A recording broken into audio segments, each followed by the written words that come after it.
Good morning everyone. Welcome to my second day vlog of Daringbari trip.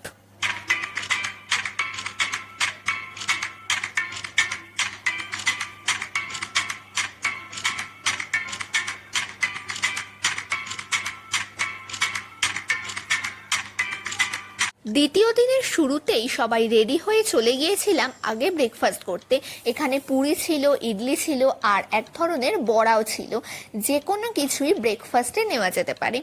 তারপরই বাইরের সুন্দর দৃশ্য দেখতে দেখতে আমরা চলে গেলাম আজকের আমাদের ফার্স্ট ডেস্টিনেশন মান্দাসারুতে।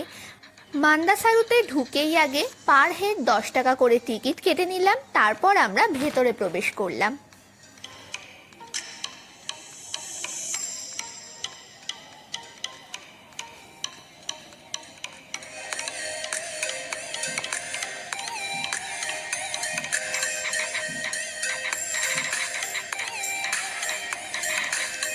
আমরা যখন এখানে প্রবেশ করেছিলাম তখন চারিদিকটা বেশ কুয়াশা ছিল। আই লাভ মান্ডাসারুর ওপরটা দেখলেই তোমরা ভালো বুঝতে পারবে ঠিক কতটা পরিমাণ কুয়াশা। মেঘে ঢাকা পাহাড় আর কুয়াশা দেখে যেন মনে হচ্ছিল কোনো ছবির মধ্যে ঢুকে গেছি। আর আমরা এই সিঁড়ি দিয়ে ওপরে উঠেই চারিদিকের পাহাড় আর সবুজের একটা অসাধারণ দৃশ্য দেখতে পেয়েছি। এই অপরূপ সৌন্দর্যের জন্যই মান্ডাসারুকে বলা হয় সাইলেন্ট ভ্যালি অফ ওড়িশা। এখন আমরা চলে এসেছি মান্ডাসারুরই অন্য একটা দিকে।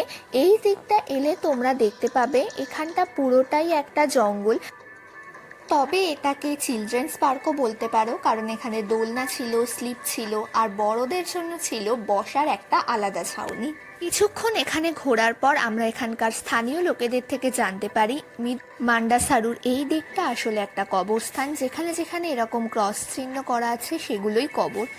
তো যাই হোক, আমরা এরপর চলে আসি আমাদের নেক্সট ডেস্টিনেশন মিদুবান্ডা ওয়াটারফলসে। এখানেও যথারীতি 10 টাকা করে টিকিট কেটে আমাদেরকে এখানে একটা করে লাঠি প্রোভাইড করা হচ্ছিল, যেহেতু আমাদেরকে অনেক নিচে নামতে হবে আর রাস্তাটাও খুব একটা ভালো নয়, তাই লাঠি নিয়ে দুপাশে জঙ্গল আর মাঝখানে পাহাড়ের উঁকি দেখতে দেখতে নেমে যাচ্ছিলাম আরও নিচে।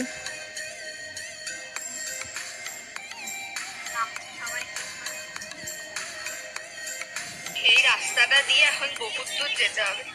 কোনো কিছু আওয়াজও পাওয়া যাচ্ছে না, কোনো কিছু দেখাও যাচ্ছে না, জানি না কত দূর। এই যে সাবধানে পা দিয়ে দিয়ে লাঠি ধরে যেতে হবে। এত কষ্ট করে নামার পরেও নামাটা আমাদের সার্থক হলো না, কারণ আমরা এসেছি ভিউ পয়েন্টে। ওয়াটারফল ছিল বাঁদিকে, কিন্তু ভুলবশত আমরা ডান দিকের রাস্তাটা অর্থাৎ ভিউ পয়েন্টের রাস্তাটা ধরে ফেলি।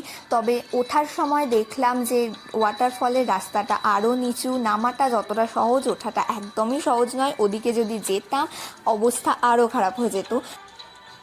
আমরা এখন চলে এসেছি আমাদের নেক্সট ডেস্টিনেশন লাভার্স পয়েন্টে। আগের বার ওয়াটারফল গিয়ে তো কোনো কাজই হলো না, যা দূর থেকে গিয়ে দেখেছি ওটা ভিউ পয়েন্টটা দেখেছি, সামনে থেকে তো যেতে পারিনি। কিন্তু লাভার্স পয়েন্টটা খুব সামনে থেকে দেখা যাচ্ছে, একদম ওই সামনেই। লাভার্স পয়েন্ট আসলে কোনো টিপিক্যাল ভিউ পয়েন্ট না, বরং একটা খুব সুন্দর রিভার সাইড স্পট। এখানে দলুরি রিভারের জল ছোট ছোট ধারায় বয়ে যাচ্ছে, পাথরে ধাক্কা খাচ্ছে, আবার বয়ে যাচ্ছে। চারিদিকে পাথর আর ছোট ছোট জলধারা, পুরো জায়গাটা খুবই পিসফুল। এই জলটা কিন্তু ছিল খুবই পরিষ্কার আর স্বচ্ছ জল, তাই অনেক মানুষই কিন্তু এখানে স্নানও করছিলেন। এখানে পা ডুবিয়ে বসে থাকলে কি করে যে সময় কেটে যাবে তা বোঝাই যাবে না।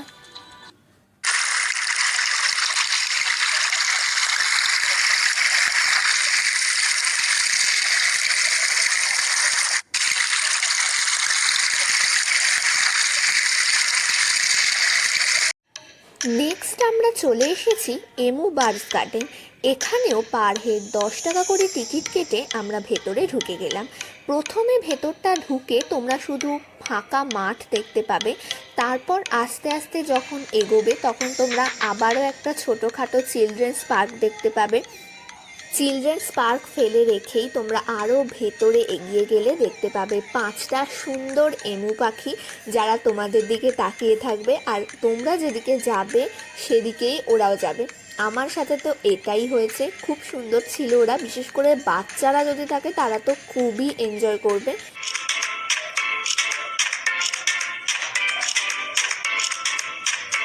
নেক্সট আমরা চলে এসেছি হিল ভিউ পার্কে। এখানেও পার হেড এন্ট্রি প্রাইস 10 টাকা। আজকে ম্যাক্সিমাম যে জায়গাগুলোতে যাব সব জায়গাতেই টিকিট কেটেই ঢুকতে হবে। টিকিট কেটে ঢোকার পর প্রথমেই দেখতে পেয়ে গেছি হিল ভিউ পার্ক দারিংবাড়ি লেখাটা, আর তার পাশেই ছিল টয় ট্রেন। টয় ট্রেনে চড়ার জন্য পার হেড 20 টাকা করে টিকিট লাগছে, যতটা তোমরা দেখছো ওইখানে একবার ঘোরানোর জন্য। আর তারপর তার পাশ দিয়ে এই সুন্দর একটা গেটের ভেতর দিয়ে রাস্তা, আমরা ঢুকে গেলাম ভেতরে। জানো তো এই জায়গাটায় যখন আমরা ঢুকেছিলাম তখন গুঁড়ি গুঁড়ি বৃষ্টিও পড়ছিল, আর চারিদিকটা কুয়াশাও ছিল, খুব সুন্দর দেখতে লাগছিল। এই দিকে রাস্তা দিয়ে ঢুকে এলে তোমরা আবারও দেখতে পাবে একটা চিলড্রেন্স পার্ক, আর আরও ভেতরে গিয়ে আমরা সোজা উঠে যাব ওয়াচ টাওয়ারে। তার আগে দেখতে পাবে এরকম মাঝখানে বসানো আছে একটা ওয়াটার ফাউন্টেন। ওয়াটার ফাউন্টেনের ঠিক উল্টো দিক দিয়ে এটা হচ্ছে ওয়াচ টাওয়ার। আমরা উঠে গেলাম সোজা ওপরে, আর ওপর থেকে তোমরা এবার ভিউটা দেখো, দুর্দান্ত। কুয়াশা আর পাহাড় দুটো একসাথে মিশে গেছে।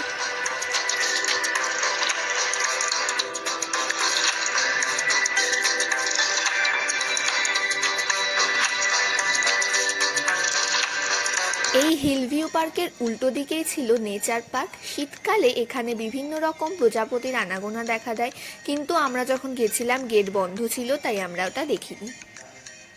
এরপর পাইন ফরেস্ট।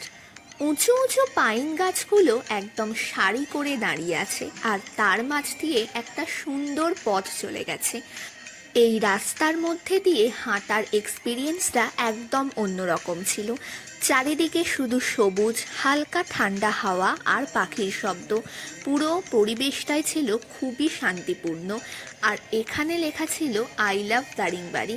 আমরা তো এখানে অনেক সময় কাটিয়েছি, ফটো তুলেছি। নিচে তাকালেই তোমরা ছোট ছোট পাইন ফল পড়ে থাকতেও দেখবে। এখানে আসলে মনে হবে শহরের সব কোলাহল যেন একদম দূরে চলে গেছে। এখন আমরা চলে এসেছি কফি গার্ডেন। কফি গার্ডেনে ঢুকেই তোমরা প্রথমে কফি গাছ দেখতে পাবে না, দেখতে পাবে দুপাশে সারিবদ্ধভাবে দাঁড়িয়ে আছে গোলমরিচ গাছ, আর মাঝখান দিয়ে রাস্তা। এখানে কিন্তু প্রচুর গোলমরিচ গাছ ছিল। কফি গাছও আমরা দেখেছি, কিন্তু সেটা ছিল একদম শেষে গিয়ে। এই যে দেখতে পাচ্ছ, এখানে কফি গাছ এখন চাষ করা হচ্ছে। এগুলো কফি গাছের চারা, আবার কিছু চাষও করা হচ্ছে। কোনো বড় কফি গাছ আমরা সেভাবে দেখিনি।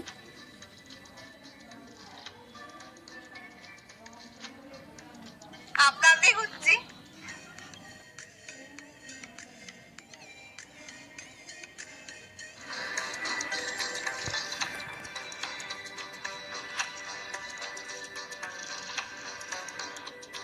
বেরোবার সময়ও এখানে তোমরা প্রচুর কফি গাছ দেখতে পাবে, যেগুলো চাষ হচ্ছে বা কিছুটা চারা বেরিয়েওছে। প্রচুর লাইন দিয়ে এখানে কফি চাষ করা হচ্ছিল।